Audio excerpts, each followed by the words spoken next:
who has basic knowledge of the deen. Meanwhile, he is fit for the position. As far as what happens when the Islamists rule any of these Muslim countries, what's going to happen to the Christians, or even what's going to happen to the Jews? I'll tell you, read the history, same as what happened to them ever since Amr ibn al-As conquered Egypt.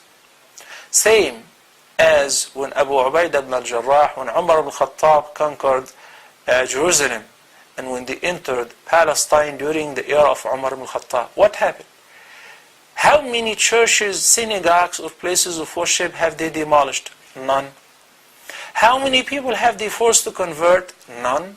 As a matter of fact, Christians in Egypt, for the very first time in centuries, when they were under the rulership of the Romans, the Roman Empire, that they were persecuted because it's a different sect. And their religious leaders used to hide in the desert, in caves. Only when Amr ibn al-As conquered Egypt, Christians started practicing their religion freely and show their acts of worship and go to their places of worship. Of course, Islam is not blameworthy when people like Islam and they enter in it. We are, as Egyptians, most of us belong to this country, not necessarily. Amr ibn al-As, when he conquered Egypt, he conquered it with 4,000 soldiers. 4,000. So, were the 4,000 in a charge for making those millions, while there were several million people in Egypt at that time? They welcomed the Islamic conquest because it was not a conquest. Rather, it spread mercy and, most importantly, justice in the nation and freedom of worship. Basically, till today, Christians are not persecuted the least in Egypt. On the contrary, in the past 50 years, since the regime of Nasser, then Salah, then the last 3 decades of President Mubarak, only Islamists and religiously committed people have been persecuted and banned from entering masajid, from speaking, and I'm talking about facts. I still remember that a few months ago, me and my father were praying in a nearby masjid, and after the prayer, it was Fajr prayer, the pickup trucks for the police and the intelligence were lining up to collect the youth who had been praying Fajr with us. They wouldn't ask them, where are you going, where are you coming from? Just see him coming out of the masjid, they put him in the truck. They take him to nowhere. Some people have been arrested for 15 and 14 years for no sin. And some others have been killed, tortured to death, and so on. None of that happened to Christians, nor to Jews. There are still Jewish synagogues in Egypt, even though perhaps the Jews do not exceed 50 or so. But anyway, we go by the Islamic teachings, not by our hawa, mind and desire. We do not take revenge simply because we think it is okay and it will satisfy our desire.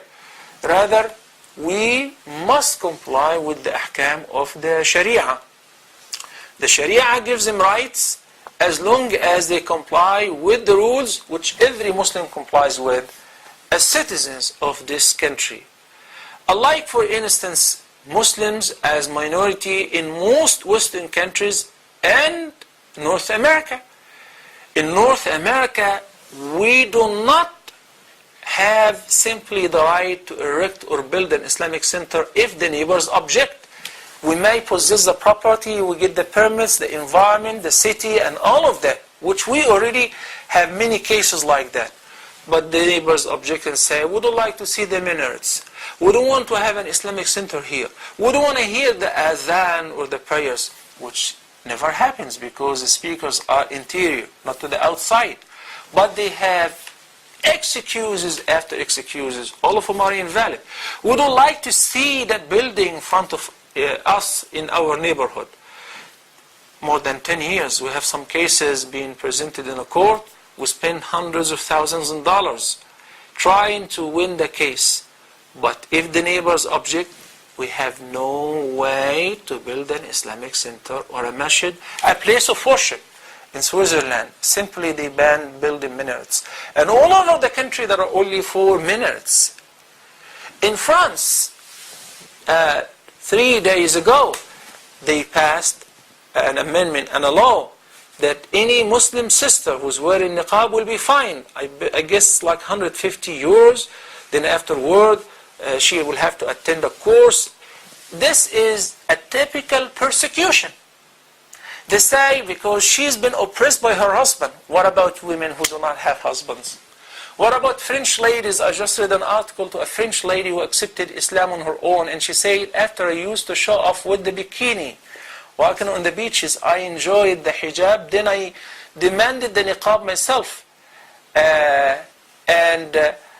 Against my family as well, I chose to wear the niqab. So if she chose so, nobody is forcing her. I guess that is a freedom. If a woman likes to walk naked in the street, topless, or just with a bikini, we call it freedom. But if a woman wants to be modest, chaste, and cover herself, no, she does not have the right to do so. So if we have a simple comparison, just the time does not allow us, or we can drive many examples. I remember some of my students in America, American ladies, for wearing the hijab, somebody would roll down the window and call her and say some bad and awful slogans and say, go home. She said, this is my home. This is my country. So even if the person is a local American, local white American, native, but she accepted Islam and she chose to wear hijab, people do not accept that in most cases. Before talking about others, be fair. Examine your case and your condition. See how Muslim minorities are being treated in all the Western countries. In North America, the mother of freedom and democracy. Not a single church in Egypt is open for intelligence or police officers or spies, nor do we have spy devices in any of these. But we have such things in the masajid. Masajid are entirely controlled by the police. And right after the prayer, it must be closed. You cannot entertain yourself to sit and read Quran or attend a halqa in most of the masajid. After every prayer, it was banned to sit down to make adhkar or rest until the next prayer. You pray, then you take a hike. While the churches in Egypt are open 24/7. And there is a post for police security 24/7 also to protect them. They do have Boy Scouts and Girl Scouts and indoor camping, all of that in the church. Muslims do not enjoy 1% of that in the masajid. So those who keep talking about Christian minorities in Muslim countries such as in Egypt and what's going to happen to them, I swear to Allah they are enjoying the rights more than Muslims themselves, who are the vast majority. Remember, Egyptian population is 85 million people, or 87. And according to the Vatican, Christians in Egypt with all the different sects are only 4.5 million Christians. While Muslims in America are approximately 8 million, they outnumber the Jews. They have the least rights, that if they can get any of them.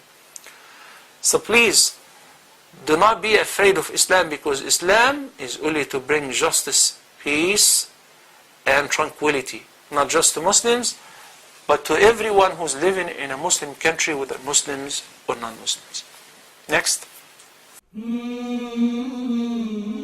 How can I get my prayers answered? I feel I'm losing my children. What can I do? Am I really